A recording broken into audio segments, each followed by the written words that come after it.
Young, caregiver kneels before a trembling mother, holding her close as a polished woman raises a hand in a room full of witnesses. He trusted the smile beside him. But what does loyalty reveal when love has been kept quiet? Philadelphia.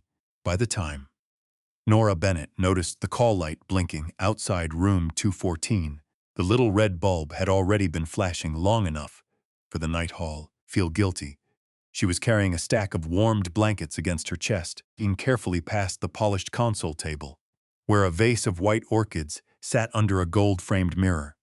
Ellison House had a way of making even silence look expensive. The floors shone. The lamps glowed low. Family lounge at the end of the corridor was closed off with a velvet rope, as if loneliness itself had been assigned a private section.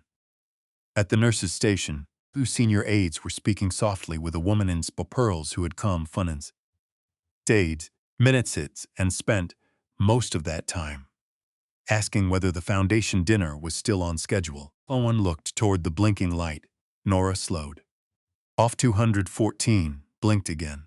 She waited one breath longer than she should have, hoping someone with more authority would rise first. No one did. Mrs. Ellison again? Thade muttered, glancing up at last. She's been restless all evening. The woman in pearls gave a small, polished smile. Poor thing. It must be hard when they don't know where they are. Tightened her hold on the blankets. They. That was how many of the visitors spoke about the residents, when they were tired of pretending. They were confused. They were difficult. They were fading. They were expensive problems wrapped in cashmere robes. Nora said nothing. She had learned early at Ellison House that people listened more closely to the mistakes of a young aide than to her concerns. He set the blankets on the small service cart, took one for Mrs. Ellison, and walked to room 214. Inside, Margaret Ellison was sitting upright in bed, one hand gripping the edge of her cream-colored throw. Her silver hair had slipped loose at the temple. Her eyes moved from the window to the door to the bedside table, searching for something the room refused to give her. "It's Nora," she said gently. "You rang?" It stared at her for a moment, frightened and proud at the same time. Then the fear softened just enough to let recognition through. "Nora," she whispered. "You heard it?" Phil moved to the bed and checked the water glass first. 2 ice cubes melted. She made a mental note before she reached for the blanket. Margaret liked fresh ice after 10, but only 2 cubes. 3 made her cough. "Heard what?" he asked. "The water." Margaret looked toward the wall, where a framed painting of the Atlantic hung in soft blue-gray tones.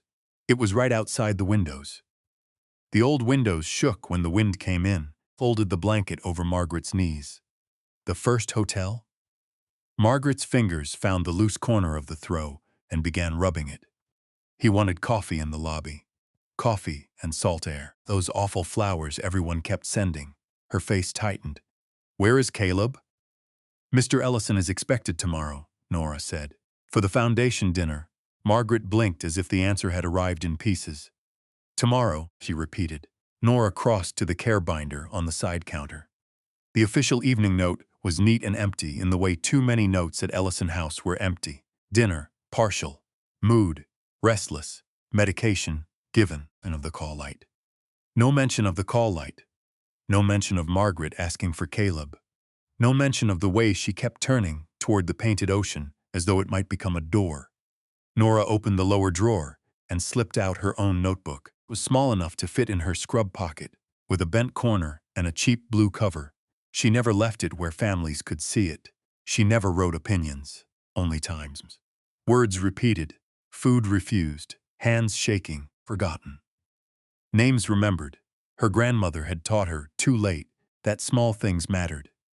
A pill taken twice, a stove knob left turned. A phone call unanswered because everyone thought someone else would call back. The time the family admitted something was wrong, the little signs had become one large grief. "What are you writing?" Margaret asked. "What helps you?" Nora said. "So I don't forget." Margaret's eyes sharpened. For a second, this noun. The woman in the bed was not a confused resident in a private suite. She was the woman in the photographs downstairs, standing beside donors and board members. her chin lifted as if the room belonged to her because she had earned it. Don't let them see. Nora paused with her pen over the page. Who? Margaret looked toward the closed door. The pretty one, she tells them. I'm tired when I'm not. She says quiet is best. Her voice trembled. Quiet is where they put women when they want them gone. Nora did not move.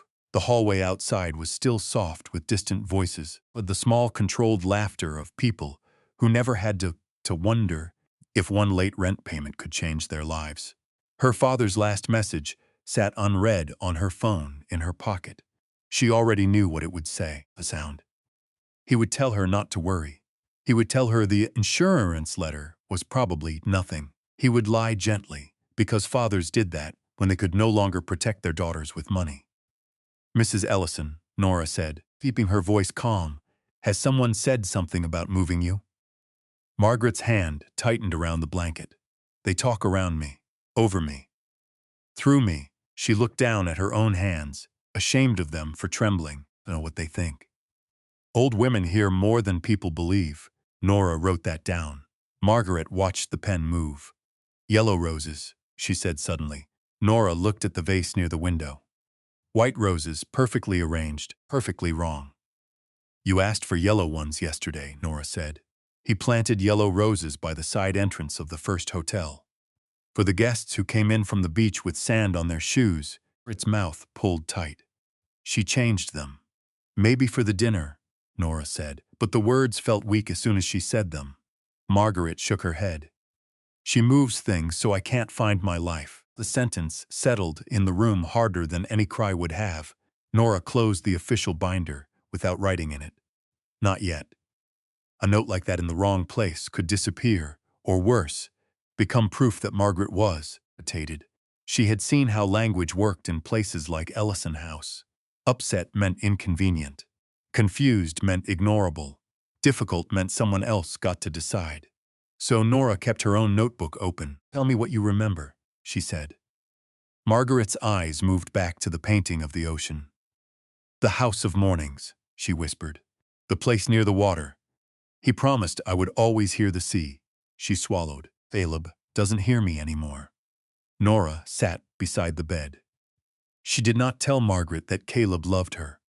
She did not tell her that families were busy, that men with names on buildings had burdens, that tomorrow would be better. People were fed enough soft lies. Instead, she placed the call button where Margaret could reach it and adjusted the blanket so the loose corner rested beneath her fingers. I hear you, Nora said. For the first time that night, Margaret's breathing slowed. A few minutes passed. Outside the door, the woman in pearls said good night. Somewhere near the station, someone laughed again, low and careless, faded down the hall. Margaret's eyes drifted half shut, but her fingers kept worrying the blanket. Nora rose quietly, took the water glass, and replaced it with fresh ice.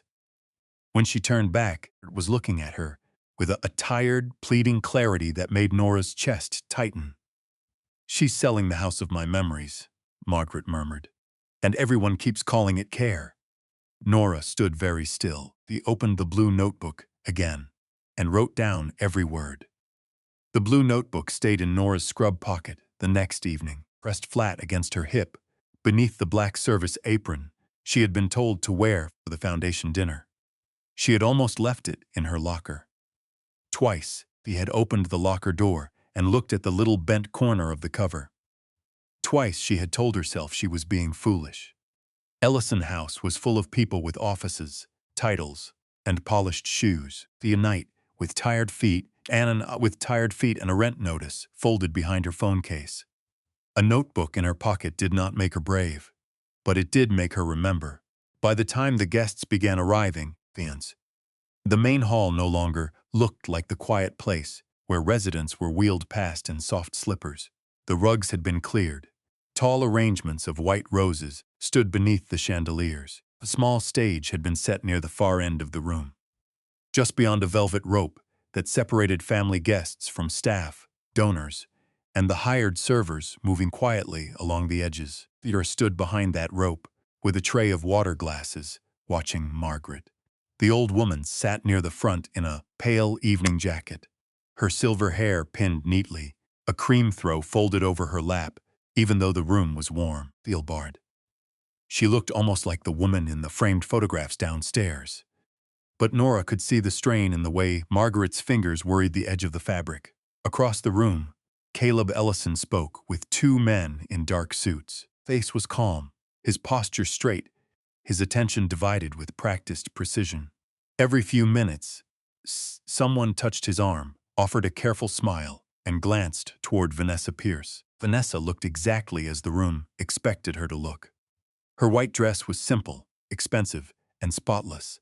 Her hair was swept back.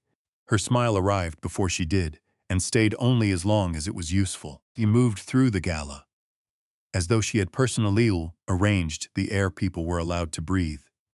Nora.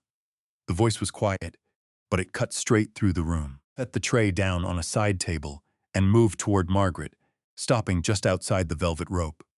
"I'm here," she said softly. Margaret's eyes found her with relief. "The roses are wrong," glanced at the white flowers beside the stage. "They changed everything for the dinner," Nora said. "No." Margaret shook her head. "No, he hated white roses in public rooms. Said they made a hotel look like a funeral." A woman nearby turned, eyebrows raised. Nora lowered her voice. "Let's get you some water." Before she could step closer, Vanessa appeared at Margaret's side. "How sweet," Vanessa said, smiling at Nora without warmth. "Mrs. Ellison has everything she needs." Margaret's hand reached toward Nora. Anyway, Vanessa saw it. Her fingers closed lightly around the back of Margaret's chair. Not hard enough for anyone to call it rough, firmly enough to stop the old woman from rising. "Caleb will be speaking soon," Vanessa said. "We don't want any confusion tonight." Nora felt the notebook against her hip. "I can stay nearby," she said. Vanessa's smile thinned. "You can stay where Staffa belongs." The words were not loud. They did not need to be. Nora felt them land in the small space between herself and the rope. She stepped back. The program began a few minutes later. Caleb took the stage with Vanessa at his side. He thanked the donors. He spoke about dignity, care, and family responsibility in a voice so controlled that every person in the hall leaned in. Nora watched Margaret during the speech, not Caleb. The old woman's eyes moved from the white roses to Vanessa's hand, resting near Caleb's arm. Then Caleb paused, looked toward Vanessa, and the room seemed to understand before he said anything. A soft wave of pleased murmurs moved through the guests. Vanessa's smile brightened. Margaret stood, not quickly, not dramatically. She simply pushed the cream throw from her lap and rose as if something in her could no longer remain seated. "No," she said. The microphone caught Caleb's next breath, but not her word. The nearest guests heard it. Nora heard it. Vanessa turned first. Margaret took one unsteady step toward the stage. "Not the house," she said, her voice trembling, but clear enough for the people closest to her to look around. "Not the place by the water." "You promised me." Caleb froze. The room did not fall silent all at once. It quieted in layers. A laugh died near the bar. A glass stopped halfway to someone's mouth. One of the servers looked down at the floor. Vanessa crossed to Margaret with a speed that still looked graceful from a distance. "Margaret," she said, low and bright, "you're overtired." "I am not tired." Margaret's chin lifted. "I know what you moved, I know what you told them." Nora stepped forward before she had decided to move. Vanessa took Margaret by the elbow and guided her away from the chairs, toward the open space near the stage. To anyone watching from the back, they have looked like a concern. Up close, Nora saw Margaret wince. "Please don't make a scene," Vanessa said through her smile. Margaret looked around the hall. Her face had gone pale. The crowd, the lights, the flowers, Caleb standing above her, all of it seemed to close in at once. "She's selling it," Margaret whispered, not to the room now, but to anyone who would believe her. "She's selling my mornings." A few guests exchanged glances. Someone murmured, "Poor thing." Vanessa's face changed, only for a second. The smile disappeared, and something cold and furious showed beneath it. "You selfish old woman," she said under her breath. "Do you know what you're doing to him? To this family?" Nora reached the edge of the velvet rope. "Mrs. Ellison should sit down," Nora said. Vanessa turned her head slowly. This is not your place. Margaret pulled back, frightened now.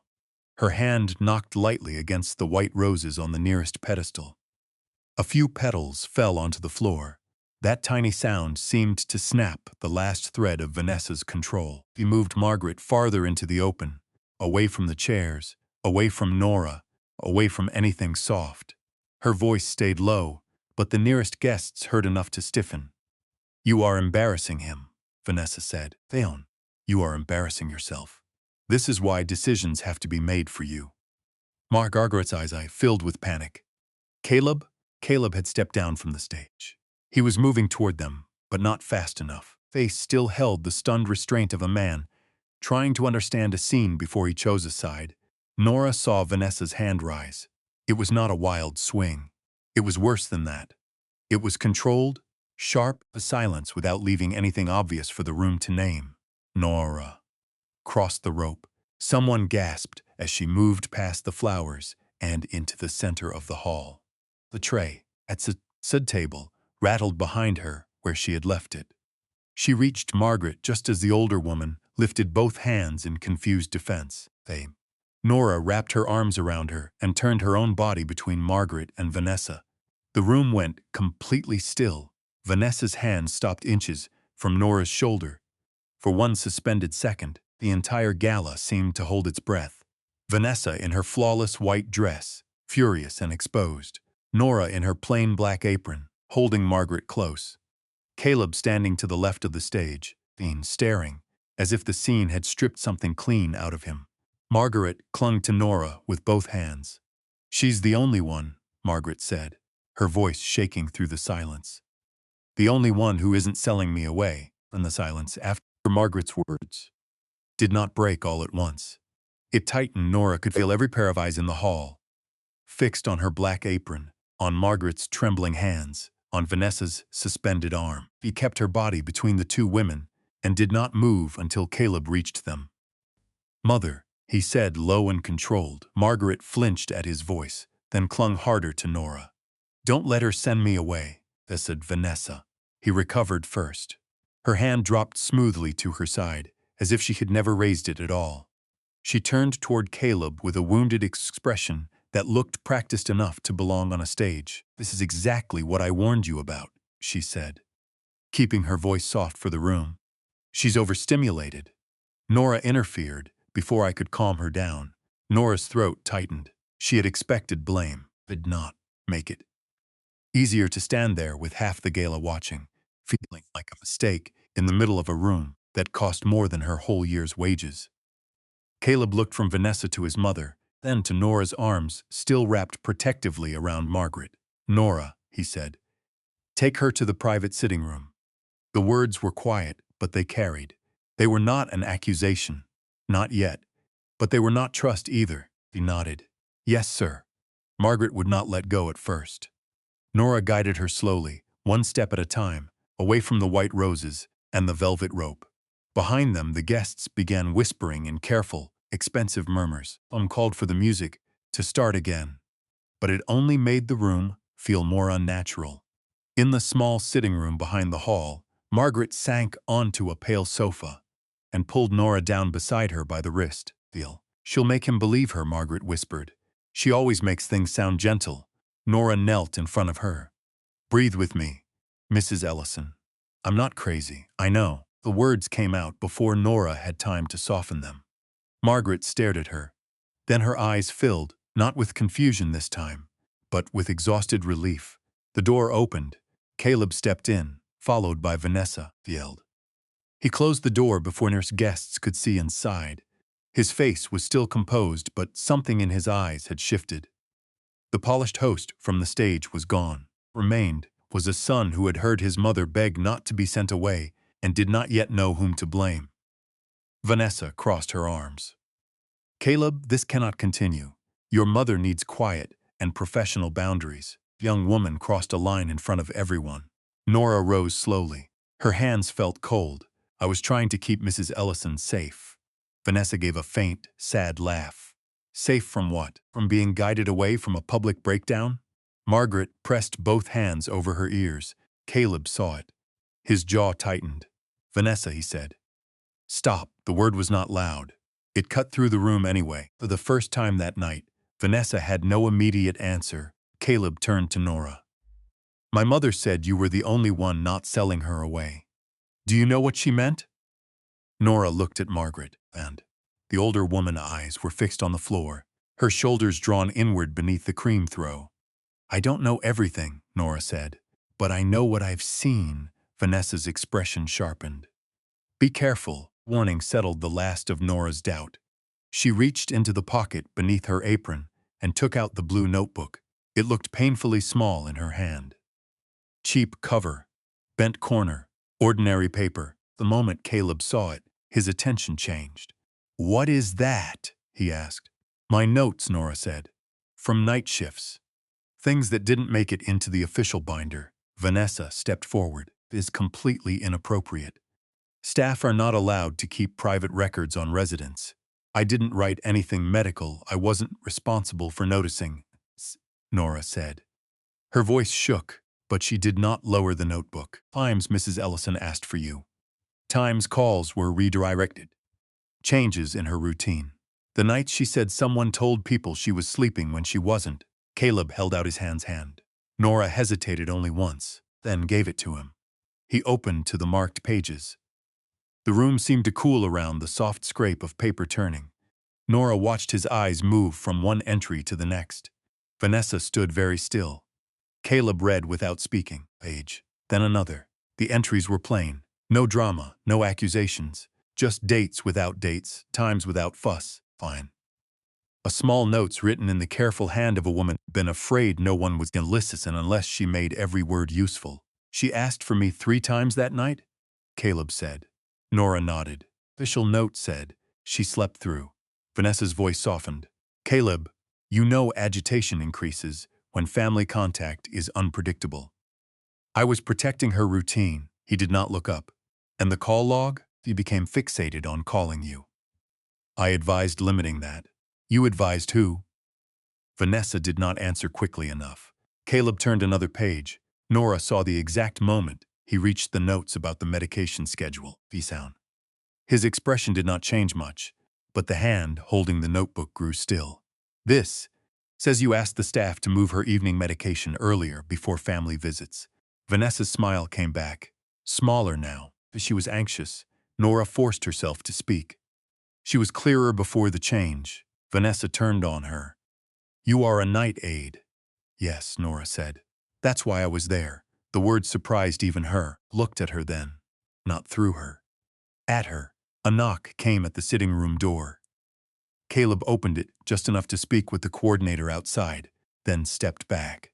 "Bring Dr. Lowell to my office," he said. "I have the legal folder for the Coastal Hotel sale brought there too."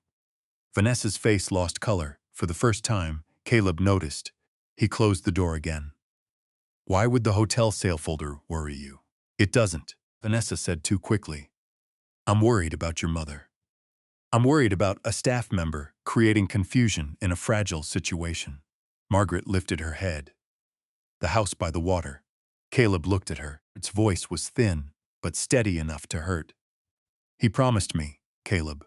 For a moment, the room was no longer about guests, donors, or a ruined announcement theme. It was about a son standing in front of his mother and realizing how many times she might have tried to say the same thing while he let other people translate her fear for him. He turned to Nora. "Come with me." Vanessa stepped between them. "Absolutely not." Caleb looked at her with a calm that made Nora's stomach tighten. "You don't decide that." They moved to his office through the service corridor, away from the murmuring gala. Nora walked behind Caleb, still expecting someone to stop her, still expecting a hand on her shoulder and a request to turn in her badge. Instead, Caleb opened the office door and held it until she entered. Hannah Lowell arrived, minutes later, carrying a slim folder and the kind of expression that did not bend easily for wealth. She listened as Caleb summarized nothing more than necessary. Then she read the notebook, all of it. "Enough. These notes are consistent with concerns I raised privately," she said. Vanessa stood near the window, arms folded. Concerns you never formally submitted. These I did not have the family signature required to proceed, Dr. Lowell replied. And because access to Mrs. Ellison became unusually restricted, Caleb's eyes moved to Vanessa. The legal folder arrived next, ferried in by a pale assistant who seemed grateful to leave it on the desk and disappear. Caleb opened it.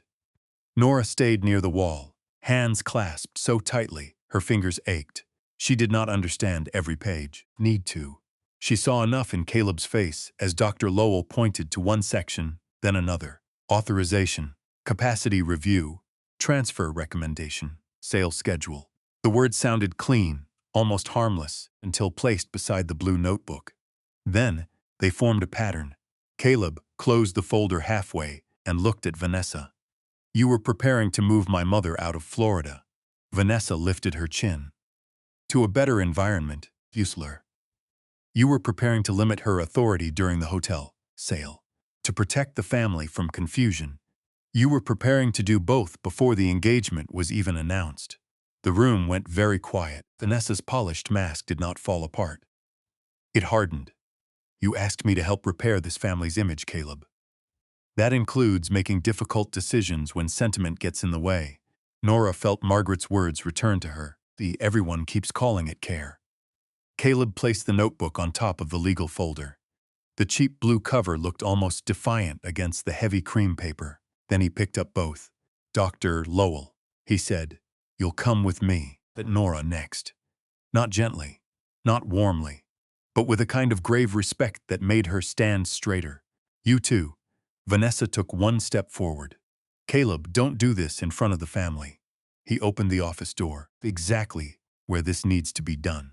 With Nora's notebook, Dr. Lowell's report, and the hotel papers in his hand, Caleb walked toward the family conference room. Down. Goi Jung Ten Caleb did not raise his voice when he entered the family conference room. That was what made the room go still. The guests had been moved back into the gala hall with careful smiles and thin excuses. The music had stopped. A few family advisors sat around the long table, their faces with the consequently people showed when trouble had become too public to smooth away. Vanessa stood near the windows, in her white dress, chin lifted, one hand resting against the back of a chair, as though the room still belonged to her. Nora stood just inside the door with Dr. Lowell beside her. She had no idea where to place her hands. Her notebook was no longer in her pocket. Caleb held it on top of the cream-colored legal folder, as if the small blue cover mattered as much as every document beneath it.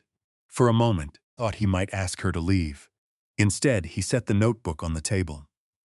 My mother is not being moved out of Florida, he said. Vanessa's lips parted. Caleb, you are upset. It is not the time to make decisions in front of. It is exactly the time. No one spoke. Caleb opened the legal folder, not with anger, but with a precision that made the silence colder. Transfer recommendation is canceled. The capacity review requested through your office is suspended. The hotel sale is halted until every signature, referral, recommendation connected to my mother's care is reviewed independently. Vanessa's face did not collapse. She was too trained for that. But the color went out of it. You're letting a night aide and a doctor with incomplete information destroy months of work, she said. I protected your family when no one else could. Caleb looked at her for a long second. You protected an image. The words landed harder than a shout. Vanessa turned toward the advisors. This is emotional. He is reacting to a scene that should never have happened. Dr. Lowell stepped forward, her folder held against her chest. The scene happened because Mrs. Ellison's distress was repeatedly minimized. Nora's notes are consistent with the concerns I documented. Nora felt every eye shift toward her. The old fear rose again, quick and familiar. She was used to being noticed only when something had gone wrong. A broken glass, a late call light, a rich guest displeased by the way she stood too close or spoke too softly. For one sharp second, she wanted to disappear behind Dr. Lowell and let the people with titles finish it. Then she saw Caleb's hand resting on the blue notebook. He had not hidden it. He had not called it improper. He had placed it where everyone could see. Vanessa saw it too. Her voice lowered. Caleb, think carefully. If you do this, the foundation dinner becomes a scandal. The engagement is ruined. The investors will hear about it by morning. The engagement is over, Caleb said. A small sound moved around the table. Not quite a gasp. Not quite relief. Vanessa stood very still. Then, any investor connected to a plan that depended on moving my mother out of sight, Caleb continued, will be removed from the sale process before there is a sale process. You can't do that tonight. I already have. He slid one document toward the family attorney at the far end of the table. Notify the board. Notify the foundation. Vanessa is no longer associated with the Ellison family office, the care committee, or the coastal hotel transaction. Anything she authorized regarding my mother is frozen until Dr. Lowell completes a full review. The attorney glanced once at Vanessa, then nodded. That nod did what Caleb's words had begun. It made the ending real. Vanessa's hand tightened on the chair. For the first time all night, she looked not graceful, not wounded, not elegantly wronged, but cornered. Nora expected satisfaction to come rushing in. It did not. He felt first was exhaustion. Her knees were unsteady. Her hands had gone numb. She had spent so long bracing for punishment that she did not know how to stand inside proof. Vanessa turned toward her then. You have no idea what you've cost this family, she said. Nora's mouth went dry. Caleb answered before she could. She reminded me what this family was costing my mother. That ended it. Vanessa looked at him, as if she might argue once more, but there was no room left to perform. The advisors would not meet her eyes. The attorney was already marking pages. Dr. Lowell stood beside Nora, calm and immovable. At last, Vanessa released the chair and walked out, her white dress brushing past the doorway, like a last attempt at elegance. No one followed. Only after the door closed did Caleb lower his head. For a few seconds, he said nothing. The cold authority seemed to leave him, and in its place came something quieter, heavier. He looked like a man who had won a fight too late to feel proud of it. My mother, he said to Dr. Lowell, will remain here until you recommend otherwise. Her calls are not to be limited unless there is a medical reason. Her care notes go through you and the senior nurse, not the family office. Dr. Lowell nodded. Is the right place to start. Then Caleb turned to Nora. She straightened out of instinct, ready for dismissal. Thanks, maybe an apology that would let him feel better while she returned to her night shift as if nothing had changed. Nora, he said, you should not have had to carry this alone. She looked down. I only wrote down what I saw. It is exactly why I believe it. The room was too quiet for a sentence like that. It reached places in her she had kept guarded for years. Caleb picked up the notebook and handed it back to her with both hands. Keep it. It belongs to you. But I'd like a copy of every page, if you agree. Nora nodded, and after tonight, he said, I don't want your work hidden in a pocket. She did not understand until he opened another folder, thinner than the rest. It was not part of the legal stack. It had the foundation seal at the top. My mother wanted the foundation to build a program for elder care oversights, he said. Not just private rooms and quiet hallways, real advocacy, real listening. His voice tightened. I ignored it because it sounded less urgent than the buildings, the hotels, the donors. Nora stared at the folder. I want you to help lead it, Caleb said, as a gesture, as a paid position, training included. Dr. Lowell will supervise the medical side. You would oversee resident observation, family communication, and care follow-up. For a moment, Nora could not answer. All she could think of was her father telling her to find steady work. Her grandmother's unanswered calls. The small blue notebook bought at a discount store because proper records belong to people higher up the hallway. Qualified for that, she said. Dr. Lowell spoke before Caleb could. You are not finished becoming qualified. That is not the same thing. Nora looked at her. Caleb's voice softened, but only a little. You saw what the rest of us paid people not to see. That was when Nora felt something in herself loosen. Not break, loosen. The old habit of lowering her eyes, of making herself smaller before someone else could do it for her, vanish in one bright moment. But it lost its hold.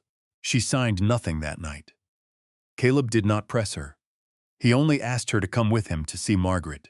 The room upstairs was quiet when they entered. The white roses had been removed. A small lamp glowed beside the bed, and the cream throw lay across Margaret's lap. She looked tired, almost smaller than she had before the gala. Face was peaceful. In a way Nora had not seen since the first night. She asked about the ocean. Dr. Lowell checked her gently and stepped back. Caleb approached the bed first. Mother, it looked at him for a long moment. Her eyes searched his face. The water, she said. We'll make sure you can hear it, he answered. Her gaze moved past him and found Nora. Nora stayed near the foot of the bed, want to crowd her. She did not want to expect anything, but Margaret lifted one hand. Nora came closer. The old woman's fingers, cool and light, touched Nora's cheek. Not searching this time. Not frightened. Certain, he said.